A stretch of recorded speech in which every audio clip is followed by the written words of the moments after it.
తెలుగుదేశం పార్టీలో సీనియర్లని చెప్పుకోవడానికి చాలామంది ఉన్నారు.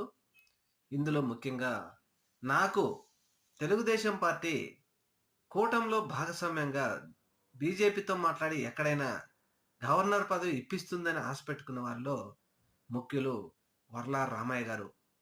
ఇప్పుడు ఈయన గురించి ఎందుకు మాట్లాడాలంటే ఆయన ఒక విషయం ఇప్పుడు అడుగుతా ఉన్నాడు రాష్ట్రంలో మీడియా మిత్రుల ముందుకొచ్చి. ఏం జరిగింది? ఏం జరుగుతుంది? ఏం జరగబోతుంది? నాకు తెలియాలి. నాకు తెలిసి తీరాలి. ఏం మాట్లాడుకున్నారో నాకు తెలిసి తీరాలి అని ఆయన విపరీతంగా ప్రశ్నిస్తున్నాడు. ఎందుకనుకుంటారా? జగన్మోహన్ రెడ్డి గారు గవర్నర్‌తో నిన్న కలవడం, గవర్నర్‌ను కలిసిన సందర్భంగా జగన్మోహన్ రెడ్డి గారు గవర్నర్‌కు ఏం కంప్లెయింట్ చేశారు? ఏం మాట్లాడుకున్నారు? ఏం తిన్నారు? మంచినీళ్ళు తాగారా?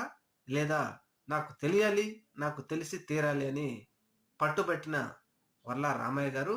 మరి వర్ల రామయ్య గారు పట్టుబట్టిన సందర్భంగా మరి ఎవరన్నా ఆయనకు తెలిసే విధంగా ఏర్పాటు చేస్తారా? లేదా అనేది రాబోయే రోజుల్లో చూడాలి.